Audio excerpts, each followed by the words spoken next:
अस्सलामुअलैकुम वरहमतुल्लाहि वबरकातुहू अल्हम्दुलिल्लाहि रब्बिल आलमीन वल आक़िबतु लिल मुत्तक़ीन वस्सलातु वस्सलामु अला सय्यिदिल अंबियाइ वल मुरसलीन अम्मा बाद। अल्लाहुम्मा सल्लि अला मुहम्मदिन व अला आलि मुहम्मद कमा सल्लैता अला इब्राहीम व अला आलि इब्राहीम इन्नका हमीदुम मजीद।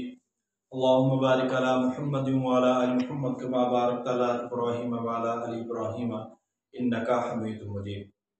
लाखों करोड़ों दरूद व सलाम नबी पाक सल्लल्लाहु अलैहि वसल्लम की ज़ात पर और आपके आल पर और अहले बैत पर।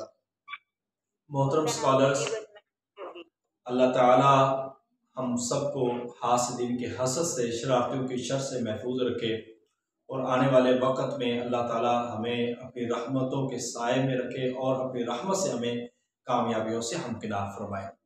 यकीनन हर दौर में हासिदीन और शरीर इंसान मौजूद होते हैं जो कभी भी आपको आगे बढ़ता हुआ, कामयाब होते हुआ नहीं देखते और उनकी चालें भी बड़ी मजबूत होती हैं। सो अल्लाह ताला ने यही हुक्म दिया है कि हासिदीन के हसद से और शरारतियों की शर से इंसान को पनाह मांगनी चाहिए और ये अल्लाह ताला से पनाह मांगनी चाहिए कि अल्लाह ताला हमें इनकी तमाम शरारतों से महफूज रखे। आज हमारा जो टॉपिक है वो बड़ा इम्पोर्टेंट टॉपिक है और इस पे जो खास तौर पर बात करते हैं वो चेयरमैन बहुत बात करता है, यानी कि पीपीएससी पैनल का जो चेयरमैन है वो इस पे बहुत ज्यादा डिस्कशन करता है और इस पे उसका बड़ा नॉलेज होता है। अब यहाँ पे आज हमने उन बुनियादी चीजों को देखना है कि हमें इसमें क्या क्या चीजें जो है वो तैयार करनी जरूरी है। ठीक है, तो आज का जो टॉपिक है वो मैंने आपके सामने लिखा है कि खिलाफत राशिदा। सबसे पहले आपको ये पता होना चाहिए कि हम इनको खिलाफत राशिदा या खलीफा राशिद क्यों कहते हैं, ये भी एक बुनियादी सवाल है। तो खिलाफत का मतलब होता है नायब, राशिद से हिदायत याफ्ता, यानी कि हिदायत याफ्ता लोगों की खिलाफत। अब ये आका अलैहिस्सलाम के बाद के लोगों के लिए जो है लफ्ज बोला गया और ये खुलफाए अरबा जिनको कह रहे तो वो हजरत सैयदना अबू बकर सिद्दीक रज़ी अल्लाह ताला से लेकर हजरत अली मुर्तज़ा रज़ी अल्लाह ताला और इवन के खिलाफत के हवाले से आता है कि मेरे बाद जो खिलाफत है वो कितने साल रहेगी, वो 30 साल होगी। और ये फरमाया था कि उसके बाद खिलाफत जो है वो मलूकियत में बदल जाएगी। इस लिहाज से अभी इस पे क्वेश्चन भी होंगे, वो भी हम क्लियर करेंगे। तो इसमें एक छोटा सा जो वक़्त है 6 माह का, वो हजरत हसन रज़ी अल्लाह ताला का भी आता है। बर नबी पाक सल्लल्लाहु अलैहि वसल्लम के बाद इन हिदायत याफ्ता लोगों की खिलाफत को हम खिलाफत राशिदा कहते हैं। खास तौर पर इसमें एक बुनियादी सवाल भी है कि क्या फिर इसके बाद जो लोग थे वो हिदायत याफ्ता नहीं थे? हजरत अमीर मुआविया रज़ी अल्लाह ताला, देखिए वो भी हिदायत याफ्ता हैं और अल्लाह ताला के मुकर्रब हैं, नबी पाक सल्लल्लाहु अलैहि वसल्लम के सहाबा हैं, मगर उस वक़्त को हम खिलाफत में शुमार नहीं करते। खिलाफत में शुमार ना करने की वजह दो है। एक वजह कि नबी पाक सल्लल्लाहु अलैहि वसल्लम ने फरमाया मेरे बाद खिलाफत जो वो 30 साल होगी। दूसरी वजह कि हजरत अमीर मुआविया रज़ी अल्लाह ताला अन्हु से जो खिलाफत है वो मलूकियत से बदल गई। ये बदल जाना कोई अच्छी बात नहीं थी, मगर चूंकि हजरत अमीर मुआविया रज़ी अल्लाह ताला अन्हु ने अपने बाद अपने बेटे यजीद को जब खलीफा बनाया तो इसी वजह से उसको कह दिया गया कि मलूकियत का आगाज जो है वो हजरत अमीर मुआविया रज़ी अल्लाह ताला से हुआ। और इससे पहले के वक़्त को आप खुलफाए राशिदीन का वक़्त कहते हैं। तो इन सब पे एक सैयद गज़नफ़र महमूद की किताब है, एक वो भी पढ़ी जा सकती है खुलफाए राशिदीन पे, वो मेरे पास किताब पढ़ी है, ऊपर उसकी तस्वीर में आपको सेंड कर दूंगा अगर आप पढ़ना चाहें। दूसरी हुक्मरान सहाबा एक किताब है, वो भी इसमें पढ़ी जा सकती है। और एक बड़ी किताब है सीर सहाबा, इनकी वो ज्यादा जुल्दों में है, उसमें भी आप इनको पढ़ सकते हैं, मगर कम से कम सीर सहाबा का तारुफ जो है वो आपके पास जरूर होना चाहिए इन सब को पढ़ने के लिए। और इंटर के अंदर भी इनकी तफसील के साथ मौजूद है। अब हम जरा देखते हैं इस सैयदना सिद्दीक़ अकबर रज़ी अल्लाह ताला अन्हु का दौर है, ये हम इसमें कैसे सवाल कर सकते हैं। देखिए सबसे पहले तो आपको ना सैयदना सिद्दीक़ अकबर रज़ी अल्लाह ताला के तारुफ पता होना चाहिए।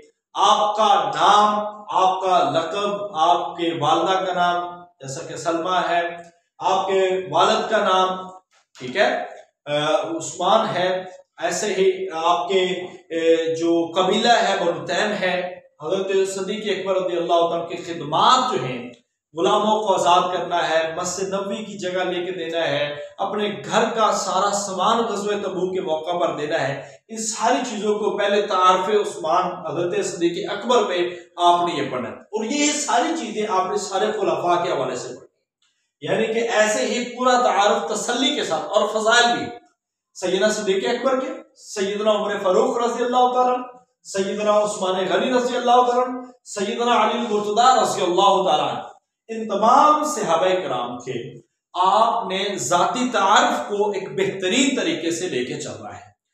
ये जाती तारुफ आपको पुश्तों के हिसाब से भी पता हो, आपको इस्लाम की कबूलियत के हवाले से भी पता हो, और इसके लिए मैंने अभी जो चीजें बता रहा हूं, इसके लिए आपको मैं एक लेक्चर सेंड कर दूंगा जो हमने खिलाफत रास्ता ली, उसमें सारी चीजें हमने तसल्ली के साथ बताई हुई, बस उनको आपने जहन में रख लेना, उसको एक दफा सुन लेंगे तो इंशाअल्लाह ये कवर हो जाएगी। अब जो बुनियादी चीज है इसमें वो ये पूछी जाती है कि हजरत सिद्दीक़ अकबर रज़ी अल्लाह तआला, अबू बकर सिद्दीक रज़ी अल्लाह तआला, अच्छा ये भी सवाल पूछे जाते हैं कि सिद्दीक को सिद्दीक क्यों कहा जाता है या अतीक क्यों कहा जाता है, ठीक है, ये अलक़ाबात भी आपने जहन में रखने हैं। फारूक को फारूक क्यों कहा जाता है, गनी को गनी क्यों कहा जाता है, हज़रत अली रज़ी अल्लाह तआला को हैदर करार या शेर खुदा क्यों कहा जाता है, या फातिह खैबर क्यों कहा जाता है, तो ये हिकमतें भी पढ़नी है, क्योंकि अक्सर लोग बस तारुफ करके जाते हैं, तो ये सारी चीजें आपको वहां से इंशाअल्लाह ताला अवेलेबल होंगी। सैयदना सिद्दीक़ अकबर रज़ी अल्लाह ताला अन्हु ने जब खिलाफत संभाली, इस जगह पे एक जो है ना बैत का मसला, ये बड़ा इंपॉर्टेंट मसला है, जिसपे बहुत ज्यादा सवालात होते हैं, जिसपे बहुत ज्यादा जरा हुई है, बहुत ज्यादा बात हुई है, वो बैत का मसला है। असल में हम बैत का मसला जो हम उस पर असाइनमेंट भी बना रहे हैं, क्योंकि आपको पता है कि इंशाल्लाह ताला अगले 2-3 दिनों में हमने वो प्रेजेंटेशन लेनी है। जब ये सारी चीजें आप वहां पे असाइनमेंट में पढ़ लेंगे तो आपको इंशाल्लाह जुमे को आपको ये टॉपिक सारा क्लियर हो जाएगा, ये बैत के हवाले से भी मसाइल, ताकि तसल्ली के साथ हमारे पास चीजें आ जाएंगी। सकीफा बनु सादा के अंदर हज़रत अबू बकर सिद्दीक़ रज़ी अल्लाह तआला की बैत हुई है, और उस वक्त जो है वो इख्तलाफ था, वो सारे आप पढ़ेंगे तो इंशाअल्लाह ताला आपको इल्म हो जाएगा। इख्तलाफ जो रूनुमा हुआ था कि एक आखिर में ये राय देगी कि एक इमाम जो है वो अंसारियों से हो और एक जो है वो कुरैशियों से हो, तो फिर सैयदना सिद्दीक़ अकबर रज़ियल्लाहु अन्हु वहां पे हदीस पढ़ी, अल आइम्मतु मिनल कुरैश, के आइम्मा सारे के सारे जो हैं वो कुरैशी होंगे, ये नबी पाक सल्लल्लाहु अलैहि वसल्लम की बात है। इसके बाद खिलाफत होती है, खिलाफत के बाद सैयदना सिद्दीक़ अकबर रज़ियल्लाहु अन्हु को जिन मुश्किलात का सामना करना पड़ा वो बहुत बड़ी थी। अब उन मुश्किलात का एक सरसरी सा तस्करा जो है वो आपने करना है, और उसमें मैं आपको बताऊं तो एक जो बड़ा मसला था, वो सबसे बड़ा मसला क्या है और बुनियादी था, लश्कर उसामा।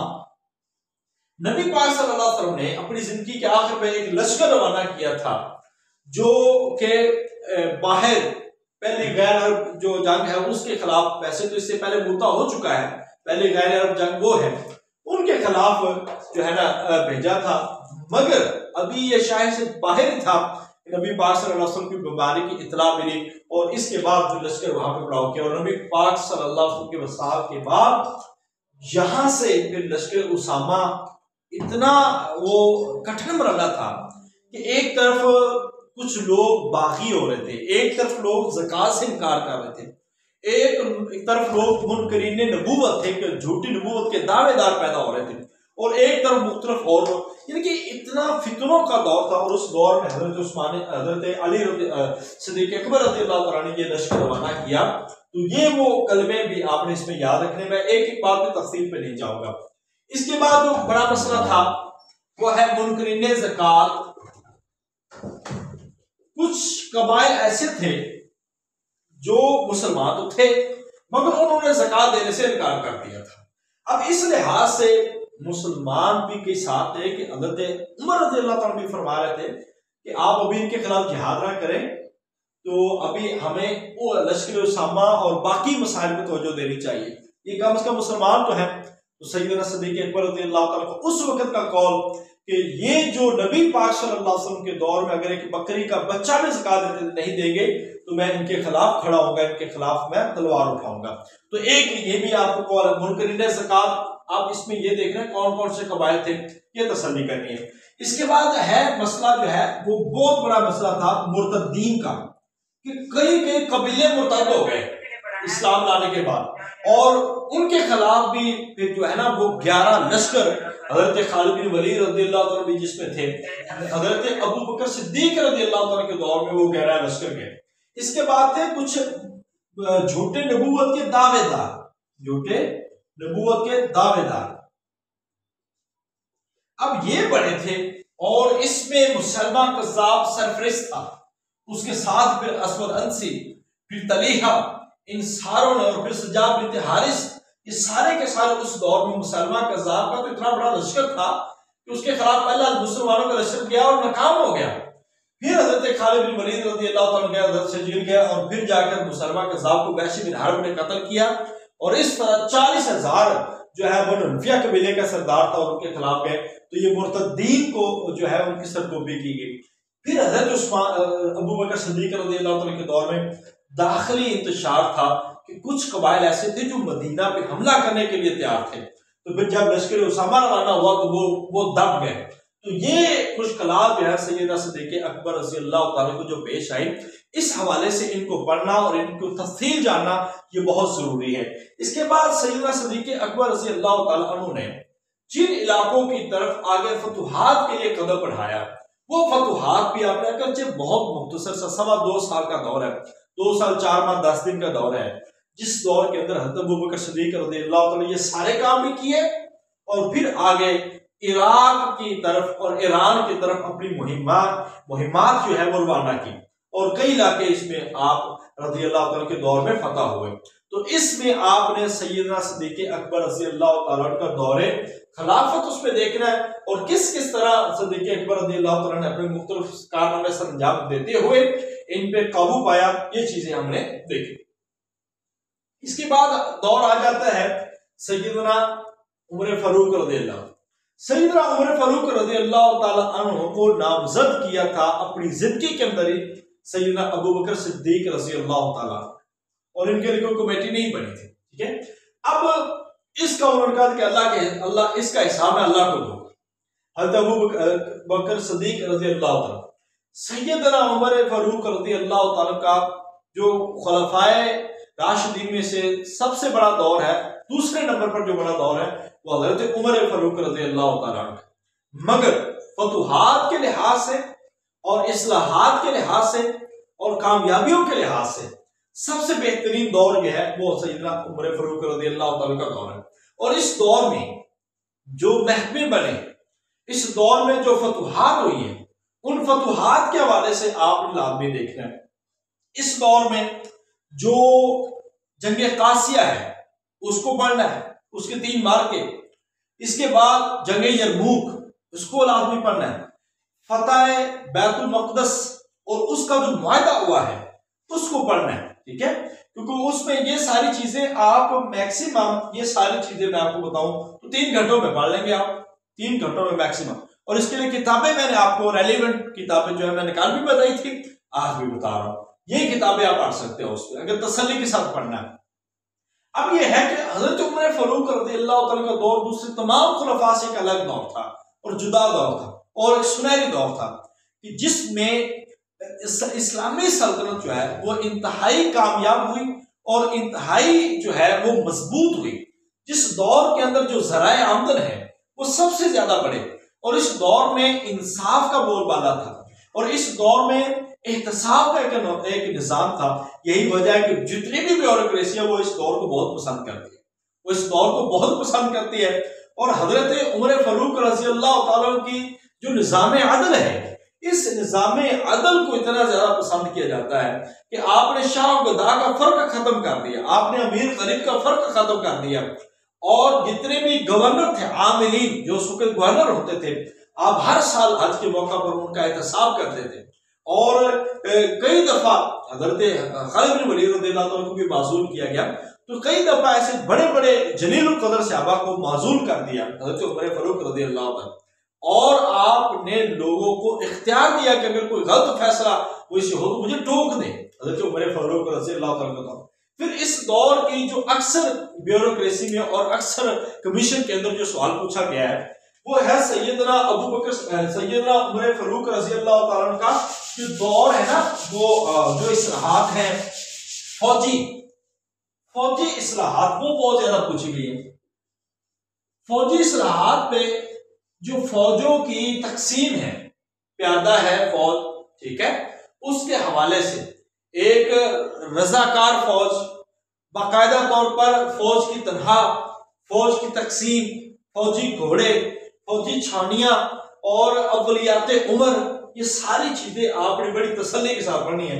और ये कई दफा इंटरव्यू में जो है चेयरमैन वो सवाल करता है, वैसे तो सब्जेक्ट एडवाइजर भी करते हैं मगर चेयरमैन इन पे लाजमी सवाल कर लेता है कि खुलाफाए राशिदीन में से। अब ये सवाल होता कैसे है, आपसे सवाल वो करते हैं, अच्छा आप ये बताएं कि आपको खुलाफाए राशिदीन में से किसका दौर सबसे ज्यादा पसंद है। अब वहां पे हमारे लोग पता क्या कहते हैं, नहीं हम मुझे तो सारे पसंद है। नहीं, ऐसे नहीं है। असल में वो चाह रहे होते हैं कि आप किसी एक का दौर बताएं और उस दौर को आप पसंद करते हैं तो पसंद क्यों करते हैं, यानी कि फिर आपको उनका दौर या दूसरों से नुमाया करना होता है कि मैं, मेरे नजदीक ये वजह है कि इस वजह से मैं सबसे ज्यादा पसंद करता हूं। अब अक्सर लोग ये बात कहते नहीं और चेयरमैन ये चाहता है कि ये लोग कहें, यानी कि एक टू द पॉइंट जवाब दें। लोग इस पे भी वो कहानी कराने की कोशिश करते हैं कि शायद मैं किसी एक बंदे का कहूंगा या एक खलीफा राशिद का कहूंगा तो मुझे इसमें मसला बनेगा, ऐसा नहीं है। असल में वो आपसे जवाब चाहते हैं। आप दौर चारों को ही सुनहरी है, मगर मेरे नजदीक मैं ये समझता हूं कि सैयदना उमर फारूक रज़ी अल्लाह तआला का दौर बहुत सुनहरी है। अब कहेंगे आप कैसे इसको सुनहरी कह सकते हैं, मैं कहता हूं कि इस्लामी सल्तनत के अंदर सबसे ज्यादा जो इस्लाहात जिसकी उस वक्त बहुत ज्यादा जरूरत थी वो हजरत उमर फारूक रज़ी अल्लाह तआला ने की है। उस वक्त सिक्कों की जरूरत थी, हजरत उमर फारूक रज़ी अल्लाह तआला ने इजरा किया। उस वक्त बहुत ज्यादा मुसलमानों को मजबूती की और मुआशी इस्तेहकाम की जरूरत थी, वो हजरत उमर फारूक रज़ी अल्लाह तआला ने किया। यानी कि आज जो पूरी दुनिया के अंदर मुख्तलिफ जो रवाज चले हैं, मुख्तलिफ इस्लाहात हो रही हैं, उसमें टैक्स के निजाम है, तो उसकी बुनियाद बनाने वाले सैयदना उमर फारूक रज़ी अल्लाह तआला। लिहाजा इस लिहाज से मैं कहता हूं कि इस्लामी सल्तनत के लिए जो सबसे बेहतरीन जो काम किया है वो हजरत उमर फारूक रज़ी अल्लाह तआला अन्हु ने किया है। और किन वजूहात पे किया वो मैं भी आपको बता रहा हूं कि इसमें बहुत ज्यादा फतूहात भी हुई हैं, जैसा कि बैतुल मक़दस वो बड़ा फैसला है या वो बड़ी फतह है जिसके लिए मुसलमान तरस गए थे, और जिंदगी के अंदर दो बार फतह हुआ है, एक उस वक्त और एक सुल्तान सलाहुद्दीन अय्यूबी के दौर में ये बैतुल मक़दस फतह हुआ है। तो उसके फतह का जो एक वायदा था ना, उस वायदे की शिक्के भी आपने लाजमी ज़हन में रखनी है कि क्या क्या शिक्के, क्योंकि ये भी इंटरव्यू में सवाल पूछा हुआ है।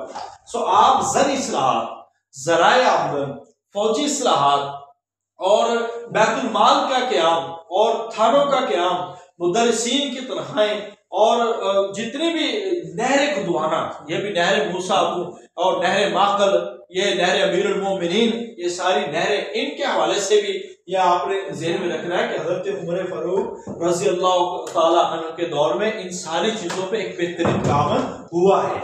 इस लिहाज से हम उसको बेहतरीन दौर कह सकते हैं। इस दौर में एक दो चीज़ें और भी हैं। जो फतह ईरान है उसमें जो रुस्तुम पहलवान के साथ जो कासिया में जो मार्क था, उस मार्के को तसल्ली के साथ देने में रख के जाना है। और एक और चीज इस दौर में अभी रिसेंटली इशू से बड़ा इसका ताल्लुक है, और वो है हजरत उमर फारूक रज़ी अल्लाह तआला अन्हु का अपने जो आमिलीन हैं उनको खतूत, यानी कि वो किन किन चीजों की पाबंदी करवाते थे, और खास तौर पर वो एक वाकया जो 17 हिजरी के अंदर हुआ, जो ताउने अमवास की बीमारी, उसके हवाले से पिछले साल भी ये सवाल हुए हैं। अभी फिर कोविड जो है वो थोड़ा सा सर उठा रहा है, तो इस हवाले से आपने देखना है कि इन चीजों की वजाहत और इन चीजों से, जैसा कि हम नमाज के अंदर दूर दूर खड़े रहे, हमने एक दूसरे से फासले किए कोविड के तनाजुर में, तो इन चीजों का जो इस बात है अगर हदीस में या हमें खुलफा की जिंदगी के अंदर नजर आता है तो हमें ताउने अमवास के अंदर नजर आता है कि जब ताउने अमवास पहले थे 25,000 जो है वो इस्लामी जो फौजे हैं और सिपा सलार हैं और उसमें फौत हो गए, शहीद हो गए थे, अल्लाह ताला को प्यारे हुए, वहां पे आप देखें तो हजरत उमर रज़ियल्लाहु ताला की हिकमत अमली की बुनियाद पे ही आपने बड़े नुकसान से लोगों को बचाया। तो ये एसओपीज जो है, डिस्टेंस का जो एसओपीज है, ये सारी इसकी सलाह हमें वहां पे मिलती है कि हजरत उमर फारूक रज़ियल्लाहु ताला के दौर में ये हुआ है। तो इस लिहाज से आप उनकी एक मिसाल भी दे सकते हैं। फिर मिस्र की फतह है, फिर आगे जाकर मुख्तलिफ इलाके जो है उनकी मकरान की फतह आगे आगे, और हजरत उमर रज़ियल्लाहु ताला के दौर में ये ईरान के साथ जो है ना हमारा बलूचिस्तान जो है, अब मकरान शहर जो वहां तक जो है इस्लामी फौजें वो दाखिल हो चुकी थी। बहरहाल ऐसे ही उनकी शहादत, उनकी इस्लाहात, उनकी फौजी मामलात, उनकी जो ज़राए आमदनी जैसा कि खुम्स है, उशर है, खराज है, ठीक है, तजारती टैक्स मुख्तलिफ है, इन टैक्सों के हवाले से ज़राए बहनुमाए हैं, इन सारे के टैक्सों के हवाले से आपको भी पता होना चाहिए और इन चीजों को पूछ लिया जाता है। फिर आपको तफसील के साथ उसमें से जवाब देने होते हैं। तो फिर सैयदना उमर फारूक रज़ियल्लाहु ताला की शहादत है, और उस शहीद करने वाले कौन है, उसके हवाले से क्या वजह थी, वो झगड़ा क्या था जिसकी वजह से मुगीरा बिन शुबा के गुलाम अबू लुलु फिरोज जो है मजूसी है, उसने हजरत उमर फारूक रज़ियल्लाहु ताला को खंजर के वार करके शहीद कर दिया, तो खुद भी उसी खंजर से मर गया। तो इस लिहाज से वो इल्जामात भी आपने उसका भी जायजा लेना है। फिर हजरत उमर फारूक रज़ियल्लाहु ताला अन्हु ने जो खिलाफत के लिए कमेटी बनाई थी 6 अफराद पे मुश्तमिल, उस कमेटी के हवाले से भी आपको पता हो कमेटी क्या थी, क्या फैसला करेगी, ये सारी चीजें आपने इस हवाले से पढ़नी है। अब आ जाते हैं सैयदना उस्मान गनी रज़ियल्लाहु ताला का दौर। हजरत उस्मान गनी रज़ियल्लाहु ताला का दौर जो है, ये दौर सबसे बड़ा दौर है खुलाफाए राशिदीन में से, जो कि 24 हिजरी से शुरू होता है और 35 हिजरी तक चलता है। 24 हिजरी से लेकर 35 हिजरी तक, 24 हिजरी से लेकर 35 हिजरी तक, यानी कि ये कुछ महीनों का फर्क है जो हजरत उमर रज़ियल्लाहु ताला के से ज्यादा है। ये बड़ा दौर है और इस दौर की जो खुसूसियात है, सबसे ज्यादा बहुत जो खुसूसियात अहम है, उसमें वस्त एशिया की में आर्मीनिया और इन इलाकों की फतह, और खास तौर पर बहरी फौज बाकायदा तौर पर हजरत अमीर मुआविया रज़ियल्लाहु ताला अन्हु के जो उस वक्त हाकिम दिमश्क थे, गवर्नर थे दिमश्क के, उनकी जो बहरी फौज उस वक्त, और बहरी बेड़ा, इस्लामी बहरी बेड़ा, और इसी दौर में इसी बहरी बेड़े की वजह से, जिसमें पहले बहरी बेड़े में 1700 जहाज थे, 1700 जहाज थे, और फिर हजरत अमीर मुआविया रज़ियल्लाहु ताला की फौज पहले एडमिरल, ये मुझसे भी पूछा गया था इंटरव्यू में सवाल कि पहले एडमिरल कौन थे। एडमिरल आज की टर्म है, उस वक्त के लिए जो बोला जाता था अमीरुल बहर कौन थे, हजरत अब्दुल्ला बिन कैस। ये मुझसे भी चेयरमैन ने सवाल किया था, पब्लिक सर्विस कमीशन के चेयरमैन, और मुझसे ये सवाल किया था कि उसमें कितने जहाज थे, ये भी मुझसे सवाल हुआ था। तो 1700 उसमें जहाज से पहले एडमिरल हजरत अब्दुल्ला बिन कैस रज़ियल्लाहु ताला अन्हु थे, जो कि अमीरुल बहर है, और इन्हीं के दौर में 28 हिजरी के अंदर, 28 हिजरी में जो कब्रस है, जजीरा कब्रस, इसको साइप्रस भी कहते हैं, तो ये वाला जो जजीरा है ये फतह हुआ था। ये बड़ा अहम दौर है। और इस दौर में हजरत उस्मान रज़ियल्लाहु ताला के दौर में, अब ये ना पूछा जाता है कि आप हजरत उस्मान रज़ियल्लाहु ताला के दौर की 2-4 खूबियां बताते हैं। अब उसमें आप कह सकते हैं कि बहरिया का क़याम, मस्जिद नबवी की तोसिया, और जज़ायर की फतह, और मुख्तलिफ जो इलाके हैं उनकी फतह, और उसमें आप मजीद आगे चलते जाए तो किरात पे काम जो हजरत उस्मान रज़ियल्लाहु ताला का, जामिउल कुरान, यानी कि जो 7 किरातें थी, उन 7 किरातों से उठाकर एक किरात कुरैश पे जब कुरान को इकट्ठा किया गया, तो अब ये एक बड़ा इल्जाम भी है हजरत उस्मान रज़ियल्लाहु ताला पे, हजरत उस्मान रज़ियल्लाहु ताला ने कुरान के नुस्खे चला दिए थे। यानी कि इन इल्जामात को आपने लाजमी पढ़ना है। ये आपसे बड़े सवाल होंगे इस हवाले से कि हजरत उस्मान रज़ियल्लाहु ताला पे इल्जामात थे कि उन्होंने कुरान के जो नुस्खे वो चलाए थे, और उसकी भी हिकमत आपको बता दी कि उसमें उम्मत में बड़ा इख्तिलाफ रूनुमा हो रहा था। इसके बाद जो है इल्जाम आता है हजरत उस्मान रज़ियल्लाहु ताला ने अपने लोगों को खलीफा नामजद किया, अपने लोगों को गवर्नर बनाया, ओहदों पे बैठाया। फिर इल्जाम आता है हजरत उस्मान रज़ियल्लाहु ताला ने कि आप अपने लोगों पे जो है वो ग्रिप नहीं करते थे, उनका एहतसाब नहीं करते थे। इस तरह के बहुत सारे इल्जाम हजरत उस्मान रज़ियल्लाहु ताला की नरम तबीयत की वजह से कुछ लोगों ने फायदा उठाया, नरम तबीयत की वजह से, मगर इन इल्जामात का एक मुदल्लल जवाब जो है वो आपको प्रिपेयर करने होंगे। और इसके लिए मैंने आपको बुक बताई है, 11वीं 12वीं की भी पढ़ सकते हैं, तो एक जामे किताब अगर खिलाफत राशिदा पे पढ़ लें तो वो आपके लिए बहुत बेहतर रहेगी, क्योंकि हजरत उस्मान रज़ियल्लाहु ताला पे हमला करने वाले जो बलवाई हैं वो उनके एतराज़ात और कहां से कहां बात आगे चली गई। तो मुस्तशरिकीन के एतराज़ात भी हजरत उस्मान रज़ियल्लाहु ताला पे बहुत होते हैं, बहुत किए हैं उन्होंने भी, तो उनके एतराज़ात का भी आपने तफसील के साथ जायजा लेना है। इस लिहाज से मैं आपको ये कह रहा हूं कि हजरत उस्मान रज़ियल्लाहु ताला का जो दौर है इसको लाभ भी पड़ेगा।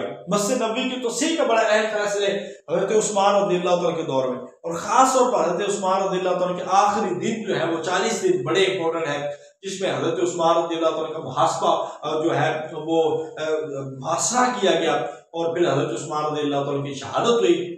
और इस तरह ये एक बड़ा जो जिस हजरत उस्मान रज़ियल्लाहु ताला के हवाले से प्यारे पैगंबर अलैहिस्सलाम ने फरमाया था, दोहरी बिशारत जो दोहरे जो है ज़ुन्नूरैन है, जिनके हवाले से ये इनका इतना बड़ा तारुफ आपने लाजमी ये देखना है कि खिदमाते उस्मान क्या है। बेरे रूमा की खरीदारी हो या किसी जंग के लिए, बदर के लिए, ओहद के लिए या तबूक के लिए सामान देना हो या किसी भी मुश्किल के वक्त काम आना हो, हजरत उस्मान रज़ियल्लाहु ताला अन्हु से बढ़कर कोई नहीं था, क्योंकि आप रज़ियल्लाहु ताला अन्हु को नबी पाक सल्लल्लाहु अलैहि वसल्लम की दो बेटियां आपके घर में थी। ये के बाद निकले हजरत रुक़ैया, हजरत उम्मे कुलसूम, दो बेटियों का निकाह हजरत उस्मान रज़ियल्लाहु ताला से, और नबी पाक सल्लल्लाहु अलैहि वसल्लम ने हजरत उस्मान के हवाले से फरमाया कि अल्लाह के फरिश्ते भी हजरत उस्मान से हया करते हैं। अल्लाह अकबर। तो हजरत उस्मान रज़ियल्लाहु ताला अन्हु जो है इन्होंने इतने खिदमत की है और इतने नबी पाक हजरत उस्मान से खुश थे, आका अलैहिस्सलाम ने फरमाया उस्मान आज के बाद तो कोई भी अमल ना करे, अल्लाह ने जन्नत तेरे नाम लिख दिया, तू जानती है। दोहरी बिशारते हैं हजरत उस्मान। फिर इनके साथ एक जो खिलाफत के मौजू पे हजरत उस्मान रज़ियल्लाहु ताला को किस तरह खिलाफत से हटाने की कोशिश की गई, मुहासरा किया गया, बलवाइयों ने हमला किया और वो इतने मजबूत बने और इतने मजबूत ठहरे कि मदीना जो कि नबी पाक सल्लल्लाहु अलैहि वसल्लम का शहर है, हजरत उस्मान रज़ियल्लाहु ताला की वजह से वहां पे खून नहीं बहाया गया, क्योंकि आपकी हिदायत थी, मगर वहां पर हजरत उस्मान रज़ियल्लाहु ताला को शहीद किया गया और बड़ी बेदर्दी से शहीद किया गया। और उसके बाद उम्मत के अंदर जो इख्तलाफ शुरू हुआ, जो एक फितना फूटा, वो आज तक भी उस फितने को पूर्ण नहीं किया जा सका, खत्म नहीं किया जा सका। और यही वजह हजरत उस्मान रज़ियल्लाहु ताला फरमाया था आज के बाद तुम एक दस्तरखान पे खाना नहीं खा सकोगे, एक इमाम के पीछे नमाज नहीं पढ़ सकोगे। तो ये आज वही चीजें सारी हैं तो हमें नजर आती है। तो इस लिहाज से हजरत उस्मान रज़ियल्लाहु ताला पे जो एतराज़ात है, कुछ मैंने बता दिए, कुछ चीजें आपने पढ़नी है, इनको हर सूरत बड़ी तसल्ली के साथ आपने करके जाना है, क्योंकि इसमें मुस्तशरिकीन के भी एतराज़ात है, बलवाइयों के हवाले से आपने बड़ी तफसील के साथ पढ़ के जाना, और इसमें जो भी जवाब दे वो बड़ा मुदल्लल जवाब दे। इसके बाद है सैयदना अली मुर्तज़ा रज़ियल्लाहु ताला के खिलाफ। सैयदना अली मुर्तज़ा रज़ियल्लाहु ताला के पहले तारुफ, फिर इनकी खिदमत, बेपनाह खिदमत है, और इन शुरू से लेकर 10 साल की उम्र से लेकर सारी जिंदगी हजरत अली रज़ियल्लाहु ताला अन्हु ने इस्लाम के लिए वक़्फ़ की, और इस्लाम के लिए जो कुर्बानी हजरत अली रज़ियल्लाहु ताला अन्हु ने नजराने पेश किए वो एक सुनहरी हरूफ में लिखे जाते हैं कि कहीं पे शेर खुदा है, कहीं पे फातेह खैबर है, कहीं पे हैदरे करार है, और कहीं पे दामादे रसूल नबी पाक सल्लल्लाहु अलैहि वसल्लम की प्यारी बेटी हजरत फातिमा ज़हरा रज़ियल्लाहु ताला के जो है शौहर है हजरत अली मुर्तज़ा रज़ियल्लाहु ताला अन्हु, हसन हुसैन रज़ियल्लाहु ताला अन्हु के बाप हैं। और इतना बड़ा मुकाम है अहले बैत में से हजरत अली रज़ियल्लाहु ताला का तारुफ, फजीलत, मुकाम पढ़ने के बाद इसमें जो चीजें पढ़नी है, हजरत अली रज़ियल्लाहु ताला को हजरत अबू बकर सिद्दीक रज़ियल्लाहु ताला की जैसे इब्तिदा में बहुत सारी मुश्किलात थी, ऐसे ही बहुत सारी मुश्किलात जो है वो हजरत अली रज़ियल्लाहु ताला को मिली। ये बनिस्बत हजरत उमर, हजरत उस्मान रज़ियल्लाहु ताला के हुकूमत का ज्यादा इस्तेकाम इनको मिला था, हजरत उमर को, हजरत उस्मान गनी को, मगर हजरत अबू बकर सिद्दीक रज़ियल्लाहु ताला को इस्तेकाम नहीं मिला, और हजरत अली मुर्तज़ा रज़ियल्लाहु ताला को भी उस कदर इस्तेकाम नहीं मिला। क्योंकि बहुत बड़ा फितना खड़ा हो गया। तो उस वक्त जब बलवाई थे जो हजरत अली रजी अल्लाह तआला अन्हु के सामने आए, फिर उन्होंने अली रजी अल्लाह तआला की बैत की, और उस वक्त सबसे बड़ा मसला था क़सास उस्मान, जिसपे फिर उम्मत जो है वो दो लख्त हुई, जिसमें एक हजरत अमीर मुआविया रजी अल्लाह तआला अन्हु की और एक तरफ हजरत अली रजी अल्लाह तआला, और वो तलवारें जो कभी कुफार के खिलाफ, जो कभी दुश्मनों के खिलाफ निकलती थी, वो पहली दफा तलवार, ये पहला मौका है जिसमें जंगे जमल है। जंगे जमल पूरी पड़ी 36 हिजरी के अंदर ऊंट पे हजरत आयशा रज़ी अल्लाह तआला लड़ी गई, और बुनियादी जो एक मुतालबा था वो क़सास उस्मान था हजरत अली रजी अल्लाह तआला की, और गलतफहमी की बुनियाद पे ये जंग लड़ी गई, जिसमें 10 मुबशरा के सहाबा जो है वो इसमें शहीद हो गए। और जो है ये संगीन किस्म की जो गलती थी, ये मुसलमानों में एक इज्तिहादी जंग जो हुई, इसको हम इज्तिहादी जंग कहते हैं ना, हम हजरत आयशा रज़ी अल्लाह तआला को गलत कहते हैं ना हजरत अली रज़ी अल्लाह तआला। ये मुसलमानों की आपस में एक बड़ी इज्तिहादी गलती थी, और उस इज्तिहादी गलती की वजह से बहुत ज्यादा मुसलमान इसमें शहीद हो गए, और मुसलमानों की तलवारें आपस में निकली। फिर हजरत उस्मान गनी हजरत अली रज़ी अल्लाह तआला को जंग सफ़ैन जो है उसके हवाले से हजरत अमीर मुआविया से लड़ना पड़ा। हजरत अमीर मुआविया रज़ी अल्लाह तआला की बड़ी फौज थी, और हजरत अली रज़ी अल्लाह तआला बड़ी फौज थी। मुसलमानों का जो यहाँ पे नुकसान 80,000 का नुकसान हुआ, कि 80,000 तकरीबन जो लोग हैं वो इस जंग में, 60,000 जो लोग हैं और बाद में 80,000 भी हैं, कि इतने लोग इस जंग में कत्ल हुए और मारे गए, और ये मुसलमान थे।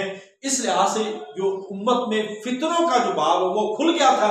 अब मुसलमान बाहर से कम लड़ रहे थे, और आपस में मुसलमानों की जगह वो खड़ी हो गई थी। और इसके बाद फिर एक और बड़ा फितना खड़ा हुआ, ये यहाँ पे एक मसला था हकम का, हकीम का।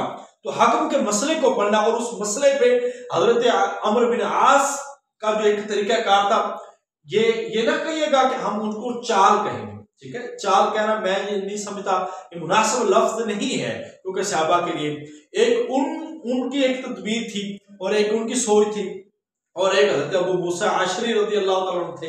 मगर वहां पे इज्तिहादी गलतियां थी, और ये मुफाहमत की और जो इक़्तिदार की कुछ लड़ाइयां थी, और इसमें एक बुनियादी मुतालबे जो है वो शरई मुतालबे थे, मगर आपस में इज्तिहादी गलती होने की बिना पर हजरत अली रज़ी अल्लाह तआला को बहुत सारी मुश्किलात का सामना करना पड़ा, और हजरत अली रज़ी अल्लाह तआला इन सारी जगहों पे बरहक नजर आते हैं। मगर ये क्योंकि आपस में इख्तलाफ थे, आपस में इज्तिहादी और इनफरादी नौइयत के इख्तलाफ थे, जिस वजह से ये जंगें हुई। फिर वही लोग जो हजरत उस्मान रज़ी अल्लाह तआला को शहीद करने वाले थे, और अली रज़ी अल्लाह तआला के खिलाफ भी खड़े हुए, जिनको खारजी कहा गया, जंगे नहरवान, फिर इनके खिलाफ लड़ी गई। खारजी इतने मजबूत थे, इतने बहादुर थे, इतने निडर थे, कि इन्होंने हजरत अली रज़ी अल्लाह तआला की फौज का नुकसान इस कदर किया कि हजरत अली रज़ी अल्लाह तआला की फौज बाद में हजरत अमीर मुआविया रज़ी अल्लाह तआला की फौज के लड़ने के काबिल ना रही। मगर खारजियों का तो कला कमा हो गया, वो उनका तो खात्मा हो गया, मगर हजरत अली रज़ी अल्लाह तआला की फौज का बहुत नुकसान हुआ। और फिर उम्मत के अंदर यह तस्लीम कर लिया गया कि एक तरफ अमीर वो होंगे। अब ये फैसला कैसे हुआ, ठीक है, कि एक तरफ वो होंगे, ये कुछ एक दरमियानी राह थी जो उस वक्त के जो मुदब्बिरीन ने निकाली थी, और ये फैसला हो गया था कि उन जो शाम और मिस्र के हाकिम ठहरे वो हजरत अमीर मुआविया, और जो ईरान और इराक के हाकिम ठहरे वो हजरत, और हिजाज के हाकिम ठहरे वो हजरत अली मुर्तदा। और ये तकरीबन जो अरसा रहता है ये 2 साल का अरसा चलता है ऐसे। और फिर एक खारजियों के ग्रोह उठे जिन्होंने ये समझा कि उम्मत में इख्तलाफ जो है वो 3 लोगों की वजह से है। वो ये कहते थे कि हजरत अली, हजरत अमीर मुआविया, हजरत अमर बिन आस, नाउज़ुबिल्लाह, ये 3 लोग हैं, उम्मत में पूरा इख्तलाफ इनकी वजह से, इन तीनों को कत्ल कर दिया जाए, नाउज़ुबिल्लाह नाउज़ुबिल्लाह। तो उन्होंने इनको शहीद करने की पूरी कोशिश की, जिसमें हजरत अमीर मुआविया भी रज़ी अल्लाह तआला बच गए, हजरत अमर बिन आस भी बच गए, उनकी जगह पे और लोग हो गए। हजरत अली रज़ी अल्लाह तआला अब्दुर्रहमान इब्न मुलजम, फिर उसने फजर की नमाज पे हमला किया और हजरत अली रज़ी अल्लाह तआला को शहीद किया। और फिर हजरत अली रज़ी अल्लाह तआला की वसीयत के मुताबिक हजरत हसन ने इब्न मुलजम को बाद में कसास में कत्ल किया। तो ये एक बड़ा दौर था, जिस दौर के अंदर बहुत ज्यादा मुश्किलात थी। आप इस दौर को पढ़ना है। अब यहाँ से आगे चूंकि एक और चीज है, उनको उसको फिर हम इंशाल्लाह ताला अगली क्लास में भी डिस्कस करेंगे कि खिलाफत जो है वो मुल्कियत में कैसे बदले। ये असाइनमेंट भी है, उम्मीद है कि इंशाल्लाह ताला असाइनमेंट से ही आपका ये काम आपका कवर हो जाएगा। तो खिलाफत मुल्कियत में कैसे बदली है, क्या आप इस खिलाफत को दुरुस्त समझते हैं? चेयरमैन ये बड़े सवाल करेगा, बड़ा खपाएगा, इस पे बड़ी अच्छी डिबेट आपने करनी है। इंशाल्लाह ताला मजीद जो हमारे एक स्कॉलर आएंगे, जो लेक्चर देंगे, डिलीवर करेंगे, हम उनसे भी आप ये क्वेश्चन करेंगे ताकि एक अच्छा मौक़िफ़ जो है वो हमें मिल जाए। बस ये आपने याद रखना है कि खिलाफत जो है वो मुल्कियत में बदली है, खिलाफत मुल्कियत में बदली है, मगर ये इख्तलाफात अपने और इनफरादी थे और इज्तिहादी इख्तलाफात और इज्तिहादी गलतियों की बिना पर जो है खिलाफत जो है वो मुल्कियत में बदल गई। और उसमें एक दलील वो भी दे सकता है कि नबी पाक सल्लल्लाहु अलैहि वसल्लम का दौर जो है वो 30 साल का दौर था। बाकी ये दौर एक सुनहरी दौर है जो तारीख के अंदर याद रखा जाएगा।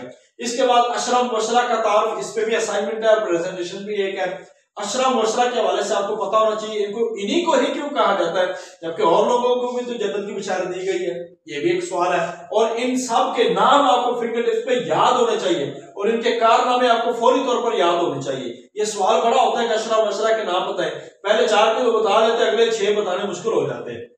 फिर सिपा सलार इस दौर में, जैसा कि हज़रत खालिद बिन वलीद, खिलाफत राशिदा के दौर के सिपा सलार को लाजमी पढ़ना है। किन किन इलाकों को फतह किया? हज़रत अबू उबैदा बिन जर्राह, हज़रत खालिद बिन वलीद, हज़रत साद बिन अबी वक़ास, हज़रत अबू उबैदा, हज़रत मुआज़ बिन जबल और हज़रत अमर बिन आस। ये खुलाफाए राशिदीन के दौर के जो सिपा सलार थे, इन्होंने जो फतुहात हासिल की है और खिलाफत राशिदा का एक इस्तेहकाम बख्शा है, उनको आपने हर सूरत पढ़ना है। तो ये खिलाफत राशिदा के ये जो टॉपिक्स हैं, ये जो चीजें आज आपको बताई है, आपने इनको बड़ी तफसील के साथ लेके चलना है। मैंने एक एक पहलू को यहाँ पे डिस्कस किया है, एक एक पहलू पे हमने नजर रखनी है। जब हम इनको इन चीजों को देख के चलेंगे तो इंशाअल्लाह ताला हमारा जो है ये एक बेहतरीन तरीके से हमारी जो है तैयारी हो जाएगी। बस इस पे एक बुनियादी किताब जरूर पढ़िएगा, क्योंकि इस पे आपके सवालात हो सकते हैं। जी अस्सलाम वालेकुम वरहमतुल्लाहि वबरकातुहू। जी हम बता रहे थे कि हमने इन चीजों को कर लेना है। इसमें तारुफ, खिदमात और फतुहात, कारनामे, इन सारी चीजों को पढ़ना है और कोशिश कीजिएगा कंपैरेटिवली पढ़ने, ठीक है, कंपैरेटिवली।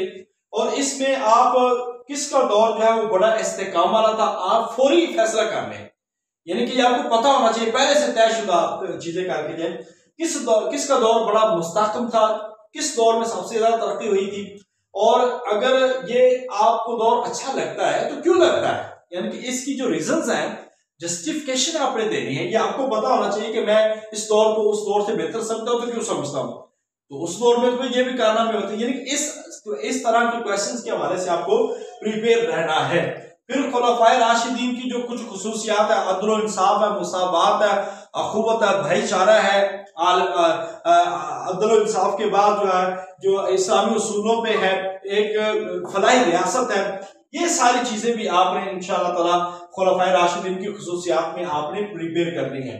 फिर खुलाफाए राशिदीन के हवाले से इनका जिक्र कुरान के अंदर कहां कहां पे आता है, या किस किस जगह पे इनको पुकारा गया है, या सहाबा कराम के फजाइल के हवाले से, ये भी आपको पता होना चाहिए। तो बस इनमें बुनियादी चीजें यही हैं, इनको आप कर लें, बेहतर तरीके से लेके चलें।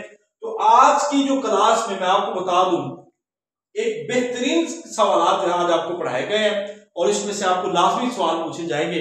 हर सूरत इंटरव्यू के सवाल होते हैं, ये चेयरमैन भी करता है और बाकी जो सब्जेक्ट एडवाइजर हैं वो भी सवाल करते हैं।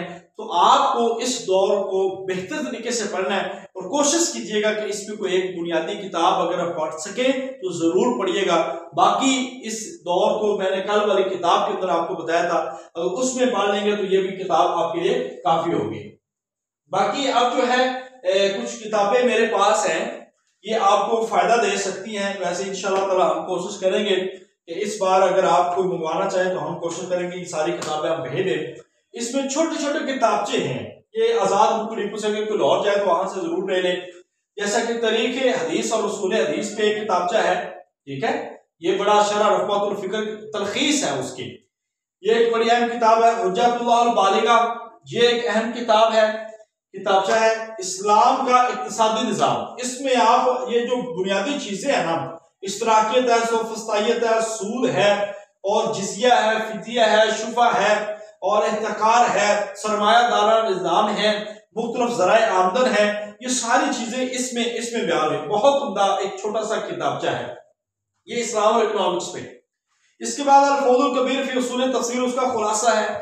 इसके बाद मुअत्ता के हवाले से आपको तफसील मिल जाएगी।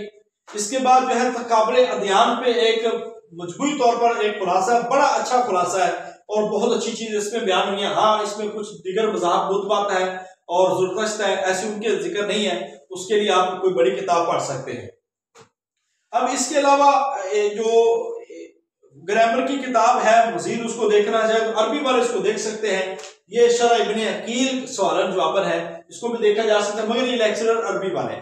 इसके बाद है उसूल फिक्र की किताब जो है वो तस्हीहुल वजीज उर्दू तलखीस अल वजीज फी उसूल फिक्र, तो इस किताब को भी आप पढ़ सकते हैं।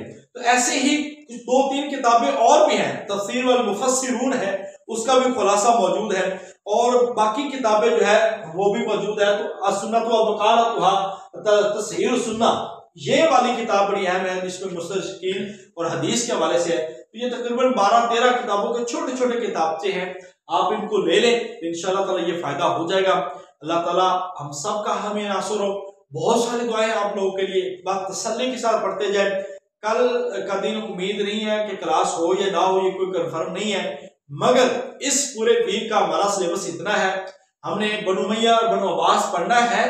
अगर हो सका तो हम पढ़ लेंगे, नहीं तो फिर हम इंशाअल्लाह ताला ईद के बाद, कल आपका मुमकिन ऑफ हो सके, परसों से फिर हमारी प्रेजेंटेशन शुरू हो जानी है। जो लोग हमें सुन रहे हैं उन तक मैसेज पहुंचा दे, जिन जिन लोगों की प्रेजेंटेशंस हैं, असाइनमेंट्स हैं, बेहतरीन किस्म की असाइनमेंट लिख दे। मैंने एक पर्सन को पर्सनली सेंड कर दिया है शेड्यूल, तो अपनी असाइनमेंट्स मुकम्मल करके जो है वो मुझे जुमेरात तक देनी है। और पहले 12 से 13 लोगों की जो प्रेजेंटेशन है वो जुमेरात वाले दिन, यानी कि उस शेड्यूल के मुताबिक जो पहली 12 असाइनमेंट है या 12 टॉपिक्स हैं, वो 12 लोग अपनी जुमेरात वाले दिन रात 9 बजे वो रेडी रहे। इंशाल्लाह 9:30 बजे हमारी प्रेजेंटेशन शुरू होगी और हम वो प्रेजेंटेशन लेंगे और बाकी जो रह जाएंगे उनकी अगले दिन प्रेजेंटेशन होगी। तरतीब वही होगी, उस तरतीब के मुताबिक जिन जिन की जिम्मेदारी है वह हर सूरत वहां पे मौजूद रहे। असाइनमेंट भी आपने हैंड रिटन में कंपोजिंग की शक्ल में आपने हमें हर सूरत देनी है और PDF फाइल बना के और ओरिजिनल फाइल भी देनी है, और इसके साथ साथ आपने जो है उस पर प्रेजेंटेशन भी देनी है जो कि आप लाइव ग्रुप में देंगे और हम सारे लोग वहां पे सुनेंगे। इंशाल्लाह इन चीजों का हमें बहुत फायदा होगा। अखबार पढ़ते रहें, अभी जो रिसेंटली इश्यूज हो रहे हैं दुनिया के अंदर उनको पढ़ते रहें और साथ साथ टच रहें हालात हादरा से। इंशाअल्लाह ताला एक बेहतर से बेहतर तैयारी हो जाएगी। अल्लाह ताला हम सब का हामी नासुर हो। अल्लाह ताला आपको कामयाब फरमाए। अस्सलामु अलैकुम व रहमतुल्लाहि व बरकातुहू।